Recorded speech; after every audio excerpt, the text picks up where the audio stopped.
నమస్తేరా అందరికి. రక్షాబంధన్ ఇప్పుడు నేను చెప్పే ఈ సమస్య 180% మంది ఆడవాళ్ళు ఫేస్ చేస్తున్న సమస్యనే. ఇది చాలా మంది కట్టడం బంద్ చేసిరు కదా నాన్న. ఎందుకంటే వాళ్ళు అనే మాటలు కొందరేమో మంచి ప్రేమగా చూస్తారు, కొందరు అన్నదమ్ములేమో అక్క చెల్లెళ్ళు వస్తే మంచిగా రాఖీలు కట్టించుకొని వాళ్ళకు మంచిగా వాళ్ళకు తోసిన ఘనంగా కట్నాలు పెట్టి వాళ్ళకు మంచిగా ఫుడ్ పెట్టి మంచి అక్క చెల్లెళ్ళతో మాట్లాడి చేసి సాగనంపుతారు.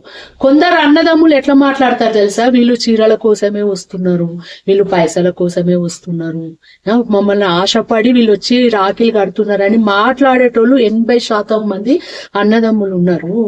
సో మీ ఇటువంటి అన్నదమ్ములకు చెప్తున్నా నేను, అన్న ఆడపిల్లలు చీరలు లేక రారు, నీ పైసలకు ఆశపడి రారు. రక్షాబంధన్ అంటేనే ఒక రక్త సంబంధాన్ని ఘనంగా చాటే పండుగ. అది తోడబుట్టిన రక్తానికి, అక్క చెల్లెళ్ళు అన్నదమ్ముల అనుబంధానికి అది ప్రతీకగా పెట్టిన పండగనే ఇది రక్షాబంధన్. అంత చీపుగా తీసేయకండి అన్న. ఏ ఆడపిల్లకైనా రక్షాబంధన్ పండగ రాగానే అసలు ఎంత ఆరాట పడతారు తెలుసా? రాఖీలు కట్టాలి, రాఖీలు కట్టాలని. మీరు అట్లా మాట్లాడేసరికి చాలా మంది కట్టడం బంద్ చేసి ఇంట్లోనే తోటి ఆడవాళ్ళు పోయి కట్టి వస్తూ ఉంటే చూసి కుమిలిపోయే ఆడపిల్లలు 180% మంది ఉన్నారన్న. మీరు ఒక తోడబుట్టిన రక్త సంబంధానికి ఇచ్చే ఇదేనా మీరు గౌరవం ఇచ్చేది? రక్త సంబంధానికి చీరలు లేకొస్తారా అన్న? పైసలు లేకొస్తారా మీ దగ్గరికి? రారన్న వాళ్ళు అట్లా. అదొక ప్రేమ అంతే అమ్మ. ఏ ఆడపిల్లకైనా పుట్టింటి పుంటికూర అంటారు కదా. ఇంట్లో భర్తే గాని అత్తగారే గాని పంచభక్ష పరమాన్నాలు పెట్టినా 5 అంతస్తుల బిల్డింగ్ లో ఉన్నా సరే, అమ్మగారి గుడిసున్నా సరే గాని ఆ గుడిసెలో పోయి పుంటికూరతోటి 2 బుక్కలు తింటే అది ఏందో ఒక తృప్తి. అది అంతే అమ్మగారి మీద ఉన్న ప్రేమ. అది అన్నదమ్ముల మీద అక్క చెల్లెల మీద ఉండే రక్త సంబంధం. ఈ రక్త సంబంధాన్ని మీరు ఇట్లా ఘనంగా ఉండాలని చెప్పే ఈ రక్షాబంధన్ అనేది పెట్టిరు. అంతేగాని మీ తొక్కలో చీరలకు మీరిచ్చే పైసలకు కాదు. ఇది తెలుసుకోండి ఫస్ట్. ముఖ్యంగా సెకండ్ వచ్చేసి వదినలు. అందరూ, నేనైనా ఒక వదిననే, మీరైనా ఒక వదిననే. ఏ ఆడపిల్లైనా ఒక ఇంటికి ఆడబిడ్డనే, ఒక ఇంటికి కోడలే. కొందరు ఎట్లుంటారంటే ఆడవాళ్ళు వాళ్ళ అన్నదమ్ముల దగ్గర పోతారు, మంచిగా రాఖీలు కడతారు, వాళ్ళు పెట్టే మంచిగా ఘనమైన కట్నాలు. ఒక్కొక్కరైతే చాలా ఇంకా ప్రేమగా చూస్తారు, మంచిగా కూర్చోబెట్టుకొని మంచిగా అక్క చెల్లెళ్లకు మంచిగా రాఖీలు కట్టించుకొని వాళ్ళకు మంచిగా కట్న కానుకలు పెట్టి ఇంటికి పంపిస్తారు. కానీ కొందరు వదినలు ఎట్లా అంటే వాళ్ళ అమ్మగారి ఇంటికాడ అన్ని అట్లా తెచ్చుకొని అంత ప్రేమ పొందొస్తారు, కానీ తన ఇంటికి వచ్చే ఆడబిడ్డల్ని మాత్రం చీపుగా చూస్తారు. ఏవి అన్నతోటి ఏదైనా అన్న పెట్టని ఏరుకోతారు. ఎందుకులే అని మాట్లాడతారు.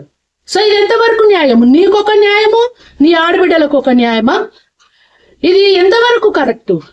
మీరు చేయబట్టి కూడా వదినలు ఇంత చిన్న చూపుగా చూడడం వల్ల కూడా చాలా మంది ఆడపిల్లలు రాఖీ కట్టాలటచ్చి ఎందుకులే అని కూడా అట్లా కూడా మానినోళ్ళు చాలా మంది ఉన్నారు. ఇదేనా మీరిచ్చే గౌరవం ఆడపిల్లలకి?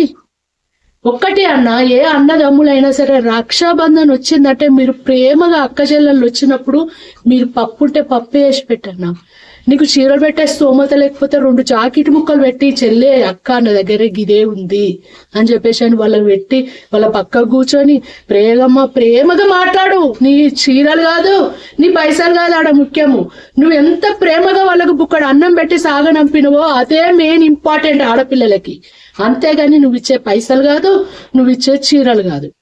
ఇది పుట్టింటి మీద ఉండే మమకారం ఏ ఆడపిల్లకైనా.